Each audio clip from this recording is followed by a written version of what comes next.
Hello and welcome to Adobe Live from the sofa here in the UK every day from 12 till 1.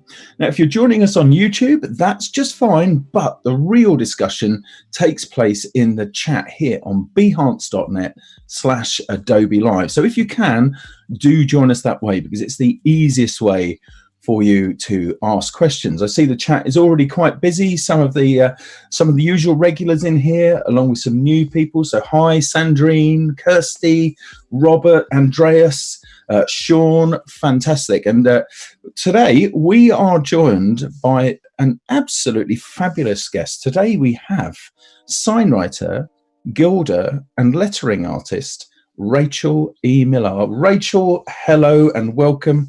How are you? Hello, I'm fine, getting on good. Excellent. Well, this is all good stuff. Just one more reminder for the chat people here, that's where you can ask me your questions. I will try and pick them up and put them to Rachel. So what are you going to be showing us today, Rachel, just so everybody knows?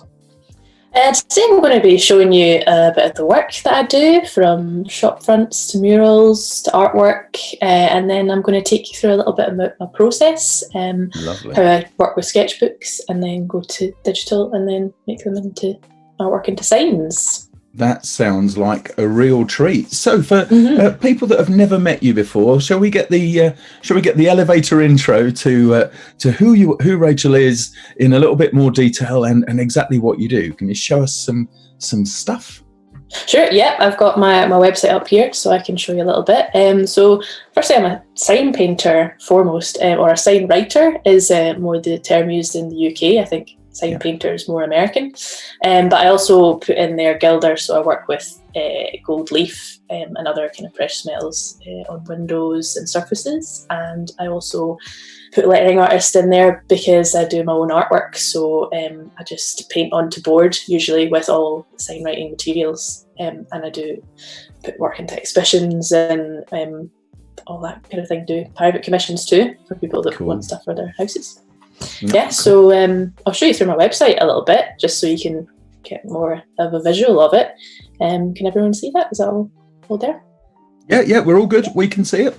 And Emma's already saying, can we talk about the amazing studio setup that you've got here at some point as well, which would be lovely. Yes, I'll show you around to all the corners of my little room.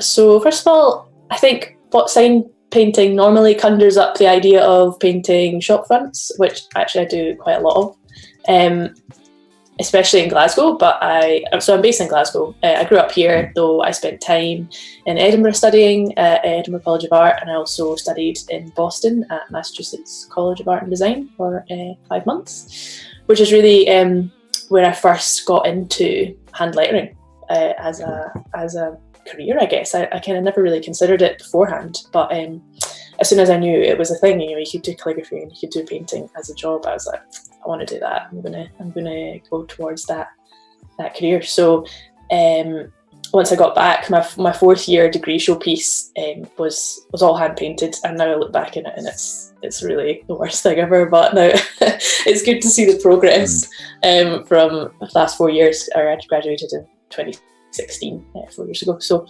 here's some shop fronts I've done around Scotland mostly. Glasgow's Libraries is quite close to me in the south side. Bars, coffee shops are a really big one. There's a real boom in nice coffee shops in Glasgow, as I'm sure it is in a lot of different cities. Also tattoo shops, really big on them just now. And takeaway places, as I said, coffee shops, a big one. So some of these, I have friends or other graphic designers who have designed the pieces, and I come in and kind of use my eye to look around and see how the design will work in the 3D space and where things should go, and then I paint it for them. Or sometimes I get to design the whole thing from start to finish. So a good one for that was the cafe that's just around the corner from me.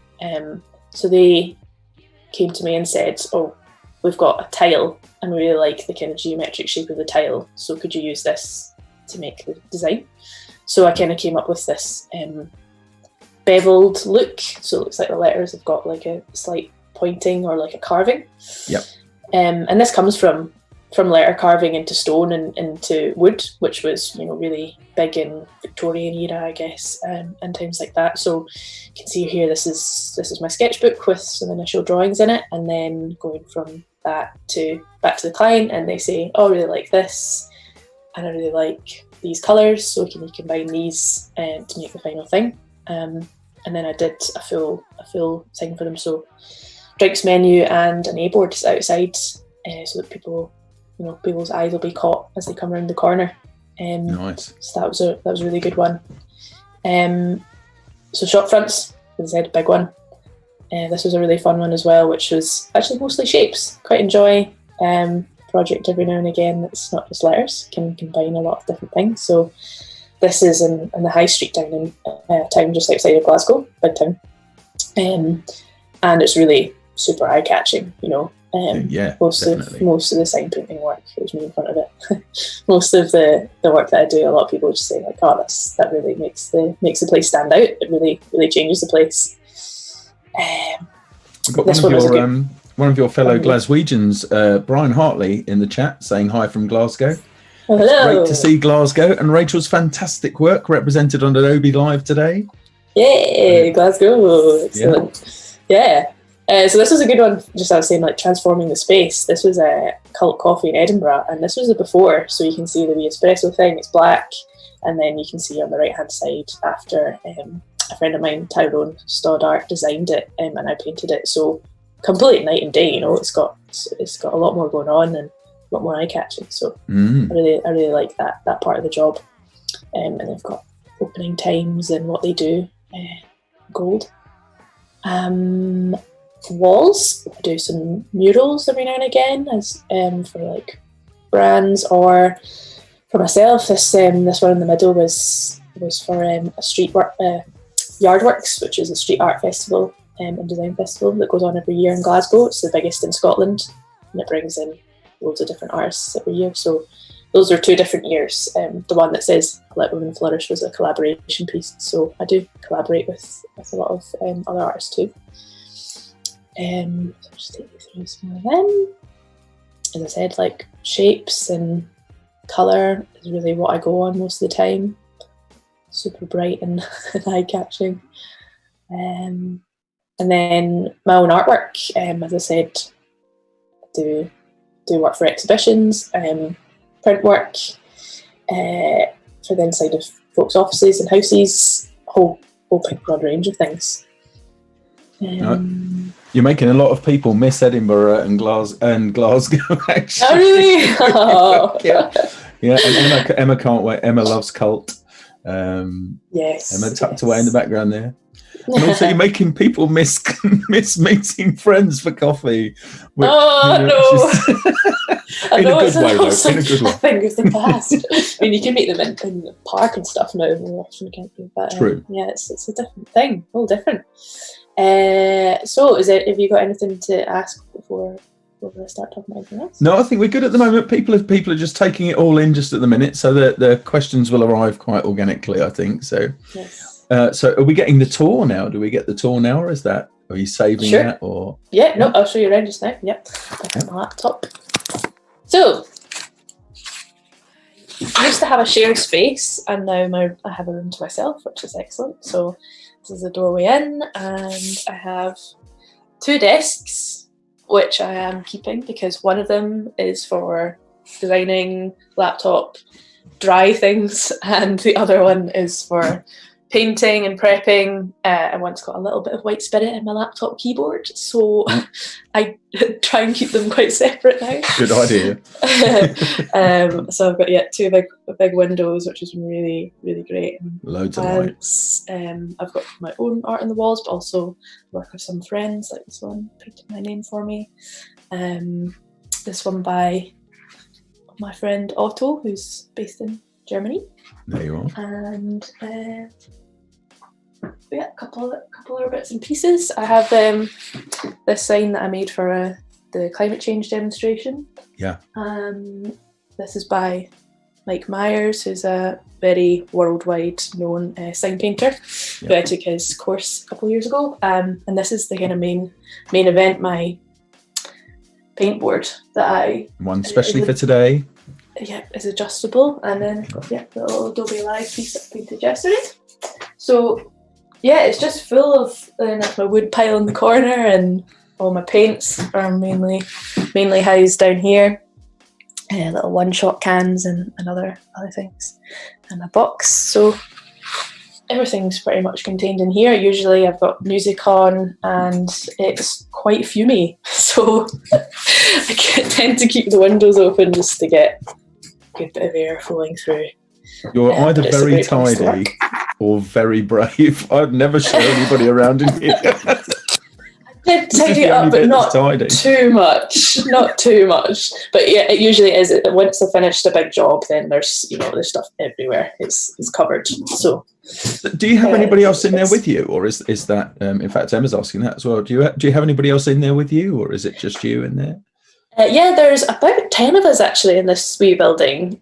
So we're attached onto the tenement buildings in Glasgow. They're red sandstone flats, and this is a kind of newer building attached onto that. And there's 2 or 3 through the wall there, and a couple up the stairs. And we've got a nice big garden space as well. So I do quite a lot of painting outside when it's nice weather, which actually doesn't happen that often in Glasgow until we suddenly get a heat wave. So it's a great place to work. There's mostly all women who run our own creative businesses, jewellers, ceramicists, artist blacksmith, boat builder. So we're a really diverse bunch of folk in here, and it's really good to be able to come down here and just chat to people, ask them opinions on signs and each other's work. Fresh eyes on a piece is always a very helpful, and yes, really nice wee community to have. So I'm very lucky. That sounds lovely. I think it's good also to mix with people of other disciplines, just to get a slightly different worldview and to get different opinions based on their sphere. I think it's a good idea. Exactly. Definitely other people's opinions around here have shaped different pieces of my work. So that's been great. Yeah, fab. Well, that's a lovely tour. Thank you very much. So shall we take a look at some work? Let's I'll just have a scan through some of the chat here. So yes, it's people visiting Glasgow, so that's really good, and they're definitely going to visit. So Catherine will definitely be visiting one of the shops you've done work for. Oh, cool. So and you'll study at the ECA, and full house today apparently. So there we go. And your studio space has gone down very, very well. So excellent. Yeah, it's really a dream space. So very happy with it. And maybe the first question I've got for you is, how do you go about scaling up a design into large format? This question is from Stuart. Good. Yeah, this is what I was going to kind of focus on, I guess. So traditionally, I wouldn't class myself as a traditional sign painter, just because after I graduated, I worked with my friend Kieran Globell in Glasgow, but it was like a loose kind of apprenticeship, I guess, of how to do work, how to go out and price up jobs and stuff. But we just hung out a lot and painted, and I practiced a lot and had a fun time. So I didn't have any, I guess, formal sign painting training except from some workshops, and also I mix a lot of the traditional ways of, techniques of sign painting with more contemporary graphic design, I guess, and my own designs. So I use my computer as a really big tool in that. So from, as you can see on my website there, I go from sketchbooks to scaling up onto Illustrator mostly. So I'll just show you Satellite in the Sky. My friend Laura runs it. She's become a good friend and client as well. So there's me in front of it there, and you can kind of see the scale of it there. So that was quite difficult to fit in my studio, because even though you kind of stand beside signs on the street, you don't quite realise how big they are until they're right beside you in the studio, and you have to paint them and figure out how to move your space around. So this was, I go down, meet clients and say to them, what is it you're after, what colour scheme? And she just wanted really, really bright. And also she gave me a couple of kind of vintage posters, and also kind of spacey kind of things. That's what she's interested in. It's a lot to do with aliens and that kind of aesthetic. So I had the space measured out. how long, how tall this is going to fit in this space, figure out what wood I'm going to get, and then start off by doing some little sketches. So drawing moons and stars and moving things around, and just really small thumbnail ones, really quite small, and then move on to scaling up into Illustrator. So just putting the exact measurements in. Sometimes I'll go to like a tenth of the size to start off with, just so the file isn't too big and it doesn't, you know, stretch all over the place. And then I would mock it up on the computer. So this is all, you know, putting this in like a text line and then moving things around loads. And I find that the easiest way to do things, just because you know, we're all very computer literate, especially like people born in like the 90s or 2000s or whatever. So this to me is the easiest way, is to move things around in this. And then, so I had a couple of different ideas first of all, and then narrowing them down to the one, and then saying, okay, so we've got this colour scheme and this colour scheme, what do you think works the best? And then going on from there. So what I would do from here would be to print out to scale. So for this one, it was absolutely massive. I sent it away to the printers, and I just get it done on architect paper, you know, 90 GSM. Like die line. Very light stuff. And then I would pounce it full scale.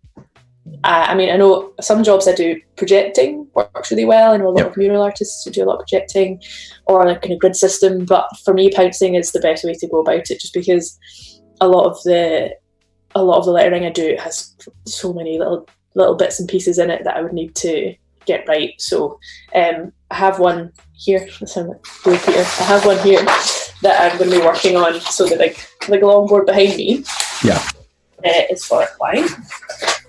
And it's going to say Ferras, which is a kind of combination of, I think, the couple's second names, I believe.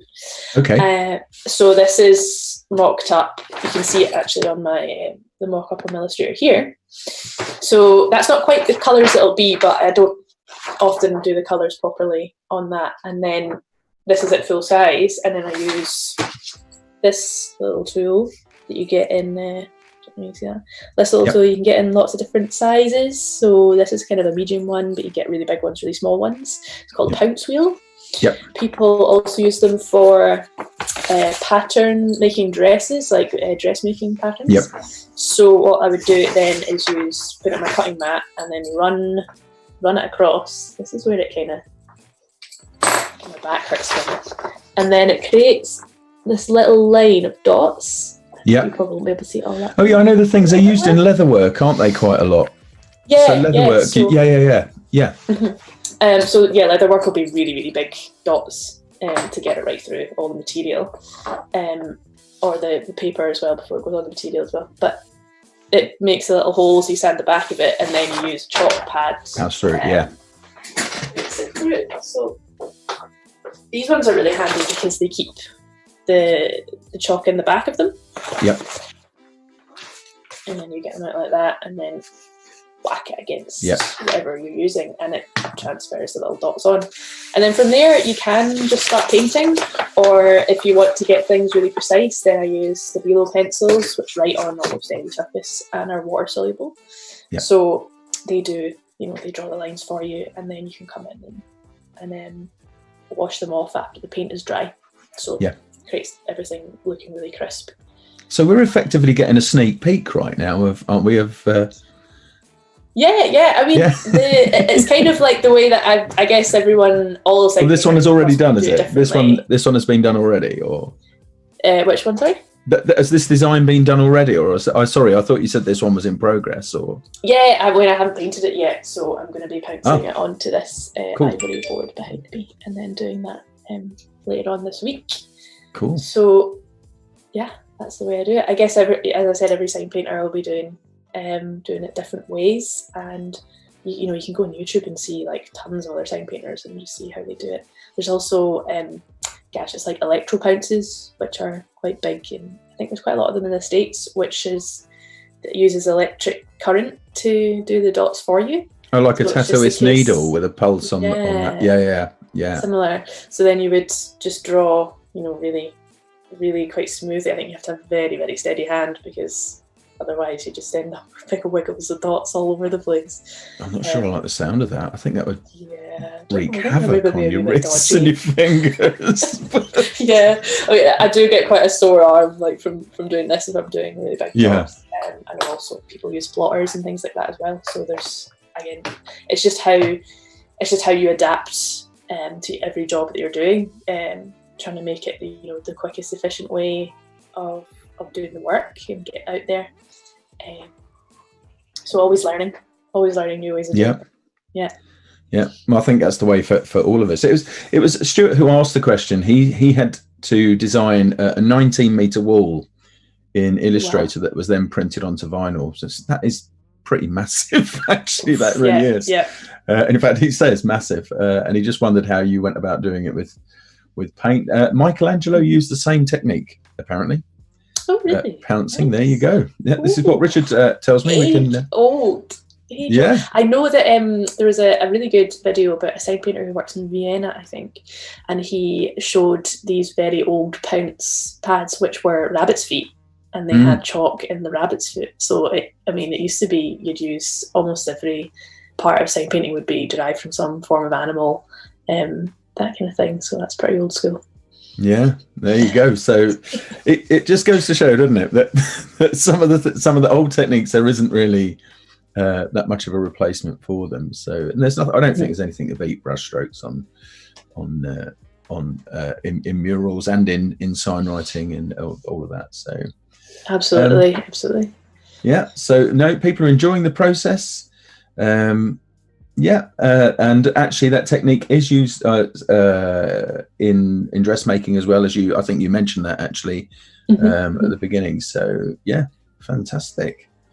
Okay, so by the way, I like the approach for the satellite in the sky. That's a bit refreshing for a tattooist. Yeah, it's very different looking compared to a lot of the shops around. And I learned for another anvil tattoo, which she wanted a kind of little bit more traditional looking, but satellite in the sky. The Lord said, "Yeah, go for it, like your work," and that's very good client to have. It's when they know that you can go, a little bit of direction from them, maybe a little bit of color scheme or style from them, and then they just say, "Okay, I'll trust you to go and do make something that's really stand out." So very good client to have. Cool. So where do you get your inspirations from? What do you do? How do you scour for inspiration? Where do you bring it in from? Is it one source, many sources? A lot of the stuff that I find, that contemporary stuff, is all on Instagram. There's absolute hundreds, probably thousands of sign painters that are all on Instagram, and it's the best platform for us because it's so visual and quick, and that's what people look for when they're on the visual platforms like that. So I do I save a lot of people's work. So if I go through and say, "Oh, I quite like that color scheme," or "quite like that style of letter," I'll save it onto like my save section. So then whenever I'm kind of feeling a little bit stuck, then I can go through that. Or I've got a little nook behind me of various books. Yep. One of my favourites, I'll give you a little show of, is called Shadow Type by Stephen Heller and Louise Philly, very well-known typographers. And they have basically just collected old advertising, which is using shadows and using 3D letters. So from all over the world too. So there's a big section in Italy, because Louise Philly is, I think, Italian. And I mean, this is all stuff that she's photographed in Rome, and there are in places like this. And then there's full alphabets that I think this was from, my OK piece was based on this. So I took kind of the shape of the letter and changed the colours and the layout and everything like this. So I think that's this kind of book. A lot of inspiration comes from these kind of signs. It's quite never ending. Every day if I look back and I haven't seen this one before, I haven't seen that one before. And I've got a couple other ones like that, which are very good for referencing. There's also, books that people have collected on packaging, which are really great. Archives online are really, really good for that kind of thing. So I quite like taking older feeling things and then bringing them up and bringing them into new pieces. Yeah. Now, do you know, I've got a funny feeling. I think I've got a couple of books by Stephen Heller. I'm not sure if I've got that one, so I'll have a look for that one. From there, I just looked around. I had this one here, Junk Type. Oh, nice. Seen that one? So that's got some really old vintage stuff in it, which you might, if you don't have that already, you might like that. But anyway, I'll be going to buy that. We're doing an ad for Amazon, so I'm just going to backpedal. So many there you are. Yeah. No, that's good. Charlotte is asking, sure, can you recommend the best paints to use for painting on wood for indoor use? Indoor, I mainly use, as you saw from my little shelf, one-shot paints, which are manufactured in the United States, but you can get them over here. I also just started using some alpha acrylic ones by Alpha Enamel, and they are made to be sign writing paints, but then painted. You know, it's the flow is still there, but it's water based, which is really great. So either of them, I think one shot is quite bad because it's fumey. So if anyone is watching who wants to paint at home, I wouldn't recommend sitting in your bedroom or your living room or somewhere like that painting with the one shot, because you don't want to sleep in the same place or anything like that. No. So any kind of acrylics is fine to paint onto wood if you're using it for indoor, I'd say. And yeah, should last a while. It's just the one shot stuff. The enamel is very hard wearing, so it lasts outside for decades. Perhaps. Do you mix with a particular medium if you're working with if you were working with acrylics? Is there any particular medium you use? What do you use to make the flow? Yeah, to thin it. Yeah, I've got thinner stuff by one shot, but also just normal white spirits does it too. Yeah. So usually it depends what surface I'm painting on. If it's particularly rough, then I might need to make it quite thick to kind of get into different parts of it texture. And use different brushes. Yeah, so it's very varying depending on what you're painting on, what you're painting with, where it is. There's lots of variables to it. Yeah. So also Robert is asking, how tricky is it designing a shop front to sit well and not jar with its surroundings? So that's an interesting question, I think, actually, because the consideration, of course, would not be just for the design for a business, would be how well it performs in terms of maybe sympathy or indeed contrast against the surrounding. How do you evaluate that? Do you site visit? I always do site visits, definitely, to speak to the client and also to have a look around just to see what's sitting next door to them, what the kind of general feel is of the area. But most of the ones I do are in Glasgow, and they're almost always underneath sandstone buildings. So there's rows of shops that can be quite tall, high ceilinged. And there'll be a fascia or a window and things like that, but they've all got a very similar feel to them, very turn of the century architecture. So it depends on the business as well, but I just kind of go along and have a feel around for it. But I guess it's really up to the shop what they're after, because the shops are very changeable. I might paint something, but it might only be around for 5-10 years or something. So I guess it's thinking that this won't be around forever. It is very like a changeable high street and shop fronts. So just try and be as sensitive as I can to the surrounding area. But I've not come across anyone saying to me, I don't think that should be there before. But I don't know, it might happen in the future. So something to consider. Oh, there we are. I think we've got another book recommendation here. Sign Painters by Faith Levine and Sam Macon. Is that one you're aware of? Yeah, that's in my shelf. That was quite a big one. I think that came out maybe 7 years ago, along with the Sign Painters the film.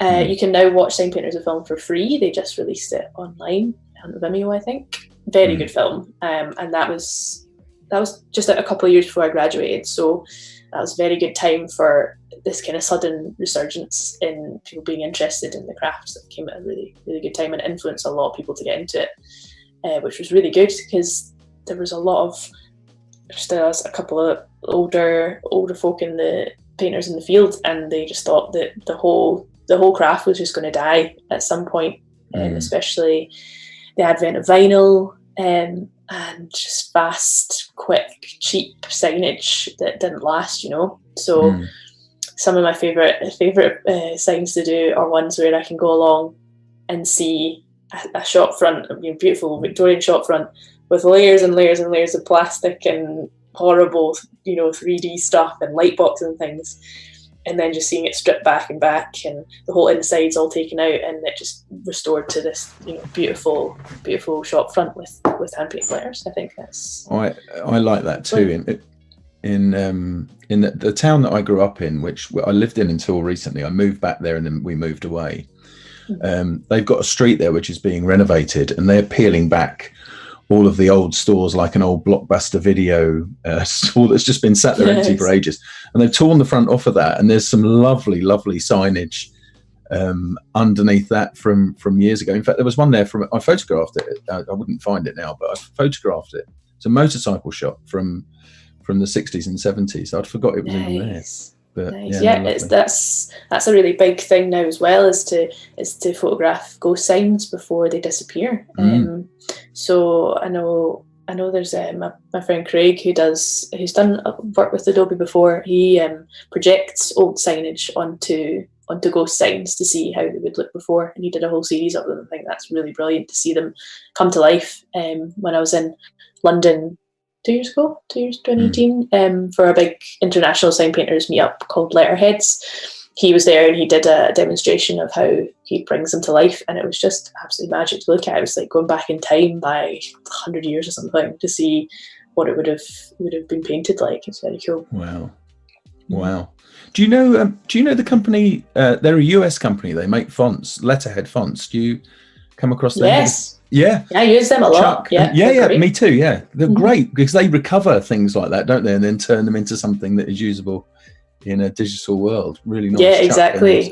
Can't remember the other guy, Chuck, and whoever who run that. Yeah, because they're designed to be painted, and that's the really great thing. But then the unique thing about having a whole website with all these amazing typefaces from lots of different people. It's just such a good site. Yeah, really love them. No, beautiful. Sarah's asking, what's it like painting on site? What's it? How do you find it? Mostly very cold. I spend probably 8 or 9 months of the year with some loads of layers on, and high vises and helmets and all that, up ladders and up scaffolding, with like little heat pads on, stuff like that. I try not to do outdoor painting for a couple months of the year, but sometimes people just open and they just say, "Can you do this?" And as long as it's not raining, I'll go out and do it. So that's if I'm painting by myself. I've done a lot of site work where there's people working constantly, like joiners and all that are in. So that's quite a busy, quite stressful environment, especially when you're trying to get something quite precise to be on a wall. So that can be like pretty intense. But normally everyone is really nice and we'll get out your way and just say like, "Oh, do you need this?" And we get in here, organise ourselves a bit more.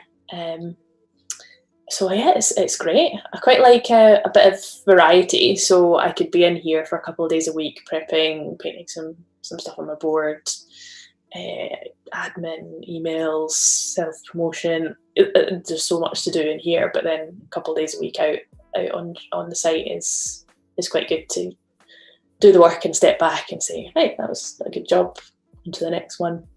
It's very satisfying to see things come to life in real life. Do you have any jobs that would for you be a sort of a dream commission? Is there something you've seen that you would really love to work on? Is there anything you'd love to aim for? Or good question. I do like doing murals and I like doing bigger walls. So that's definitely on my list to have a cherry picker out and do something really big. I worked with Kieran, my old boss, on a piece in Newcastle that he designed. So I had a piece on an art trail that's underneath a bridge, and he had a piece that was on a bridge. So he hired a cherry picker for it, huge, big, with a big arm on it.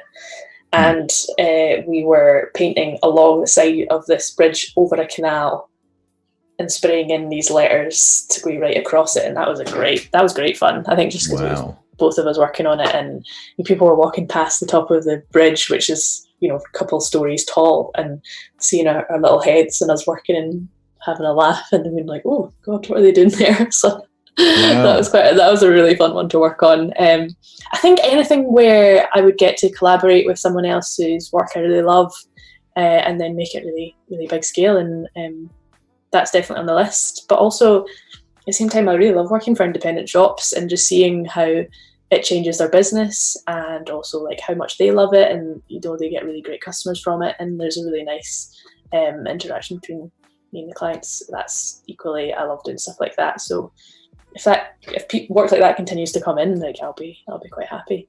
Yeah, I suppose as well. Also, you've got a reasonable frequency of things coming through in that way, in that you're not going to get, it's not going to stagnate for you. You're going to keep seeing new things, new challenges with interpreting things as you go along. So yeah, so much of variety as well in the stuff that I do, and there's no two jobs the same. So it just is, I think, that I've kind of got the hang of things. Something comes along and I do actually know how to do that. A big one I just started at the beginning of the year was gilding. So gold work is a whole other beast in its own right, and there's so many different facets and ways of doing it. So that's been a really good challenge to take it on, from facial work and also doing gilding work onto windows.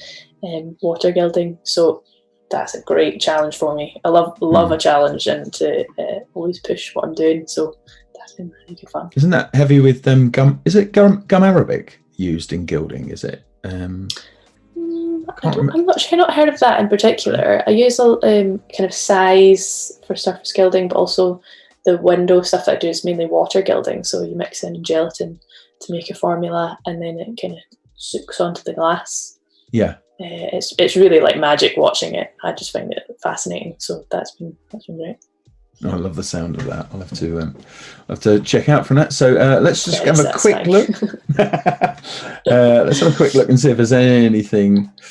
People are asking about the Mistral typeface. I didn't even realise people still remembered that at the moment. I think that's a separate discussion, but I just caught a note of it. But But yes, no, we've got lots of visitors. We've got Mohammed here from Pakistan, who's watching. I haven't seen our friend from New Zealand, Steve, today yet, but he might well be tucked away in there. Irregulars. We do actually have quite a strong regular community here on the live streams. It's probably a good time for me to remind people actually that we are here every day. From 12 until 1 with somebody new to inspire you and to showcase their work and their process with you. So do join us here on behance.net/Adobe Live. Someone was pointing out a film about sign writers a moment ago. I'm just struggling to just find that again for a moment, but there's apparently a sign. I have it now. Signpaintersfilm.com. That's a website, I think. So that's the film, which the book was released. The Sign Painters book that somebody else mentioned was released in conjunction with the film. So the film is mostly, I think it's all American sign painters from New York and LA to the South, and a real good spread of them. So very inspiring book to have a look at. And film to watch. I would highly recommend the film if anyone is watching and is really interested in the whole scene. Definitely watch it. There we go. Apparently, Steve lives here. I thought he was in.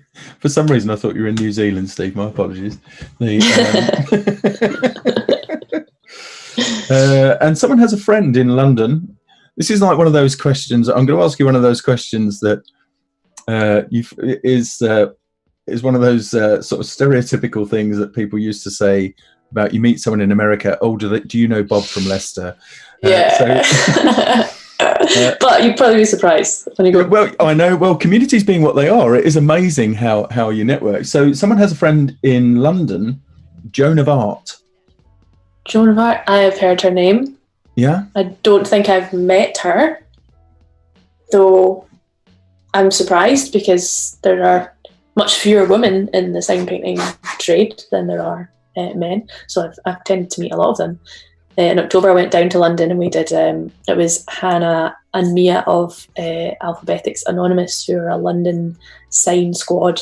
They did a Galphabetics, it was called. So it was an all women sign painting meet, which was a great day. It was so much fun. We all just got together and just had a little paint on the walls and had a good chat, and then had some drinks and a little party in the evening. And that was such a good thing to have.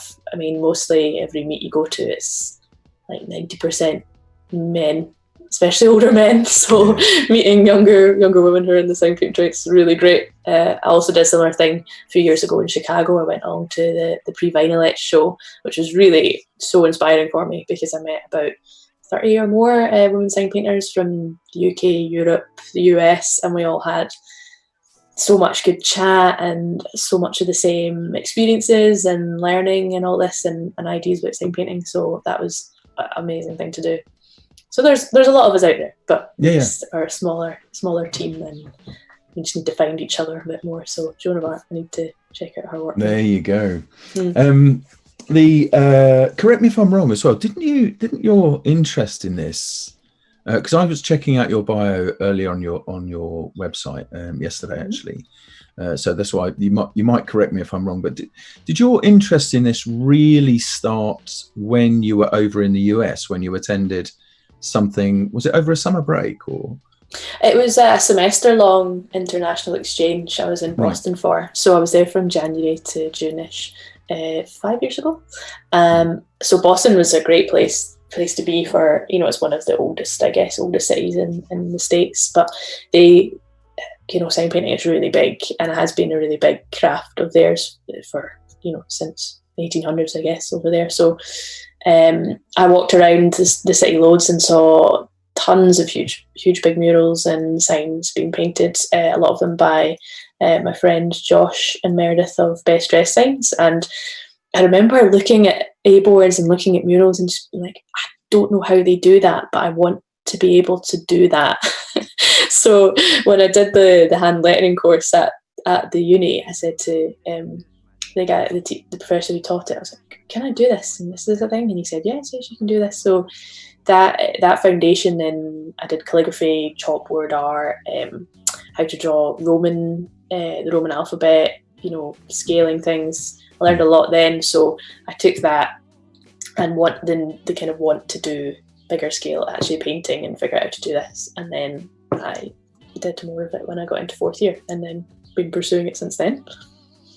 There you go. That's the beginnings of your journey. That's awesome. Oh yeah, totally.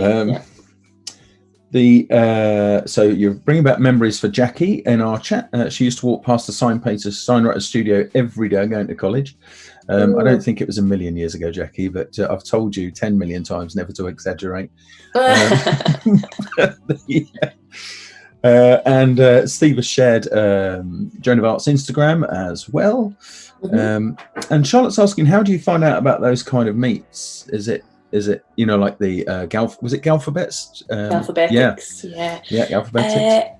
Again, mostly through Instagram. As soon as you know the sources to find out what's going on, then you suddenly just find more. So a really good company and good resource for it is Better Letters in London. They do a newsletter, and they've got a website. Just at the weekend there was a event called Lockdown Letterheads. So Letterheads is normally a meetup of all sign painters from all over the world, and different areas of the world it's hosted in. So this one was an international one, and I think there was almost 1,000 people signed up from all over the world, and we're all chatting to each other and looking at workshops and tutorials and things like that online. So that was a really good one to know about. This is good.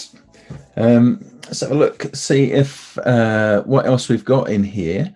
Could you mind actually if we pop back to the satellite in the sky mock-up, just to have a look at that for a minute? I'm curious about those long shadows that you made there. How did you go about that? The long shadows is mainly I used the transform option, and I changed the angle of each way. I don't know if it's the most efficient way of doing it, but it's the way that I found that works for me.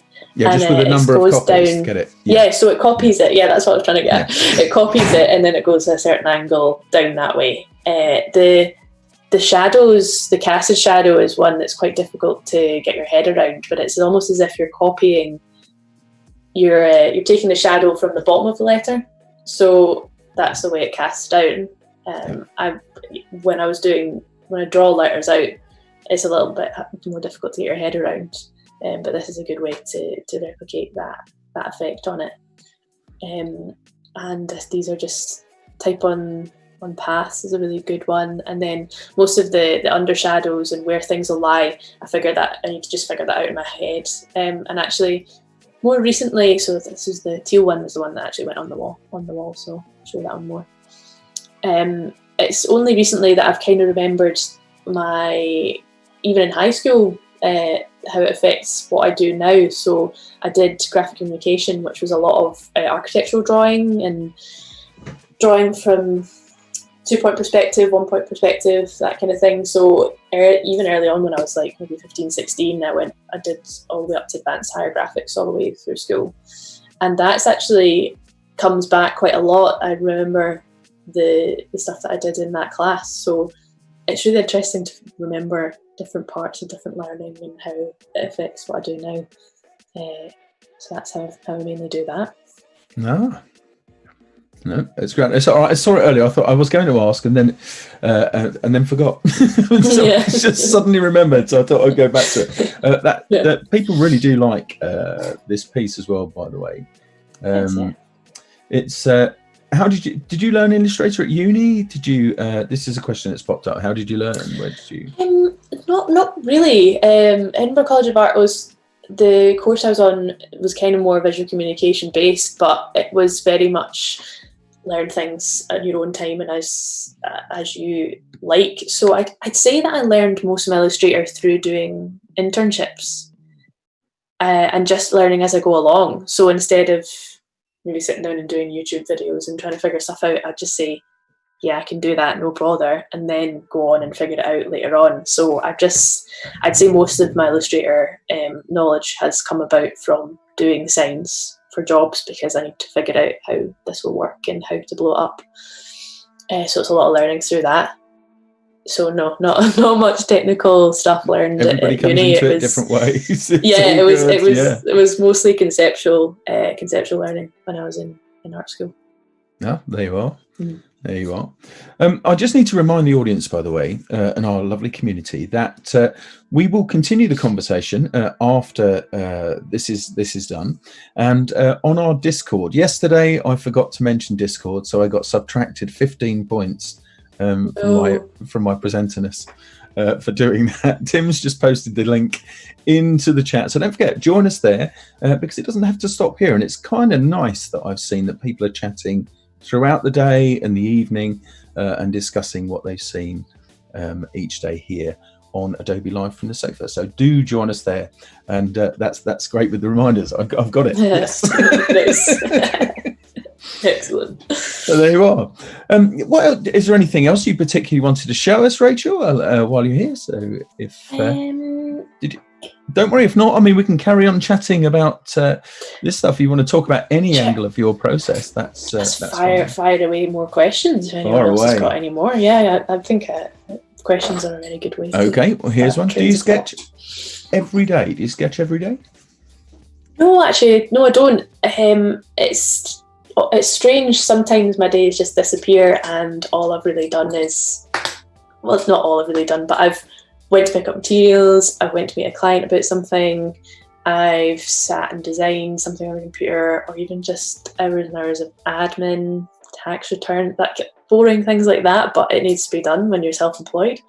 So I try to sketch a couple of times a week, and even sometimes in the flat, or actually when I'm on holiday, I think I do most just very loose sketching and fun stuff. I tend to think of sketching as like it's my job, but it's nice to just do some looser things when we've got some time to chill out. Do you remember letter set catalogues? I suppose you're too young to remember letter set catalogues, aren't you? No, but I did use letter set for quite a lot when I was in When I was in college, so between school and uni, I did a year at college in Glasgow, and I didn't use the computer actually for my whole portfolio to get into art school. So I did a lot of lecture set stuff there, and I've done, just like laying stuff out and having fun. But I've never seen a catalogue. No. No. I've got a couple, but they're right over there. I can't get to them. But they are a thing. Yeah. In fact, that used to be how sign writers used to evaluate people for candidacy for apprenticeships. Oh, right, Back in the day, you get given a lecture set catalogue and a bunch of magic markers. Yeah, so remember those little stubby markers, and some paper, and say, draw me some posters with those, and they'd see how you would interpret letter forms inside the catalogue to because that would give them an idea of if you had an eye for what a business may require at the That's time. a really good That's exercise. The way it was done. I know that because I did it. Tim's going to hammer me now in the chat and saying, yes, he's been an astronaut, he's done this, that and the other. I did it, but I decided sign writing wasn't for me. It just wasn't. I love letter forms, and I love the idea of sign writing, but not for me. I'd rather appreciate work who are much more proficient at that. I think you've really got to love it to want to spend all your time doing it, and really making a business work as well, because there's so much business involved. Yeah, I'm getting hammered for the good old days now as well. Slagged off. But I haven't seen one of your layout pads, not layout pads, lecture set catalogues, Robert. I didn't steal it, not me. So where's the furthest apart from the stuff in the US, in the UK, where's the furthest afield that you've travelled to do a sign? Where have you been? Mostly in Scotland, so up to Dundee a couple of times, Edinburgh, Glasgow are the main ones. I had a couple of things that were going to happen in Bute, Argyll and Bute, big peninsula and things like that, but with the current state of the world, a lot of things were put on hold, and I did do a couple of things in London every so often. So whenever I get a job in London, I tend to incorporate that into meeting up with sign painters down there, or pals from uni and things, and making a good trip of it. It's really fun travelling for jobs. My plan this year, again, before everything happened, was to train my car, get a van, and then be able to be more mobile and move around with my kit, and also be able to stay in it and things. So going down south and do more festivals and things like that. So hopefully next year I'll be able to do that. Fingers crossed. Fingers crossed. But I would love to do that. I mean, I just had so many plans for all this stuff I want to do, as did everyone. I mean, obviously, I'm not doing I think things have changed for us all, really. So it's but it will eventually come to an end, and things there will be a different normal, and I'm sure different. But do you just out of interest, do you have a Behance as well? Do you have a Behance page? I didn't notice if you did or you didn't. Is there? It's just that popped in the chat earlier. I do, but I mostly keep my website updated, and the Behance, I don't think it's been fed into the Behance recently. So website is hosted through the portfolio site, so that's the main one, which is updated. I mean, every couple of weeks I update it with some more stuff, and always changing it up. Just as a tip, I guess, that you might want to explore if you're searching for inspiration and other parts of the sign writing community on Behance. There's a mood board feature on there where you can collect stuff together and build mood boards based on work that you find. So that I don't know if that's useful, but I like it a lot. It's a good thing to do to just basically say, add this to this mood board. It's a bit like Pinterest, but without all of the nonsense. Pinterest, wow. Well, I know. That's a deep dark hole. But no, Behance is very good for more of an insight into projects, I find. I like being on the website that I can feed it in and then write more about it, and where you can find all the links and stuff. Instagram's really good for just quick imagery and things like that. So yeah, some people are remembering the bad old days when you spent this is Caroline, bad old days when you spent hours on a poster, then look back and you've made a spelling mistake. Yes, absolutely. Yes. That's something only people who work in analog or who have worked in analog would remember all too well. Yeah, to do that. Yeah, some spectacular things like that. Quick question for you, just for my another quick question for you, really one of my own for you is, have you ever been to San Francisco? No, but I would love to go. They've got some amazing wall art there, and they treat wall art completely differently there to many of the places I've been in the US. But another kind of US centric question: do you think that America does signage by and large better than a lot of other countries do it? Do you think? Ooh, interesting question. Better. I think. But, I mean, I know that's a perspective, but like bigger and more of. Yes. I mean, I guess one of the really big things is that America was really, really built on capitalism and how, everyone driving their cars. So most of the really big ghost signs and the signage you see are meant to be attention catching from cars, attention grabbing, from cars. So I think that's why things are very larger than life, very in your face a lot of the time, because they just drive everywhere in most cities. So that's I think a good reason for it. But I think there's probably a lot more funding, a lot more awareness of it, especially big walls and huge big apartment blocks and things like that having murals and things on the side of them. That's great. I mean, you don't see that as much here, but then we also don't have as big an environment, I guess, really. And people walk past things and they can see things, I guess, a lot clearer, and it's much smaller in terms of how much space we've all got to inhabit too. So true. It's very different. True. Yeah. There's a steampunk barbers not far from where I live. Maybe about 20 minutes away. They have gone really big on their signage there. They've got gilding on the windows. They've got the whole thing. The window is decorated beautifully. They've called it an emporium. Their sort of hairdressing, barbering practice, and they've got a ginormous pair of barber's scissors outside hanging from the front of the building, and that's a rare thing. And they're pointing downwards as well, so I hope that the brackets are really strong. No, it does look properly arrested onto the building itself. I don't think it's going anywhere soon at all, but there's this and that really does stand out amongst the rest of that entire street, because there's so much of the vinyl stuff on there, or you've got a lot of the very flat coloured signage with just a small word in maybe a really light typeface against part of it. So it's all the rest of that street is like that, and this just stands right out. Like, I think you'd invest. Well, actually, there is one more now. There's a beer shop opposite it as well, so they've got. They've got a thing like that. I haven't got a big beer bottle yet, but that'd be fun. That seems quite American to me, actually.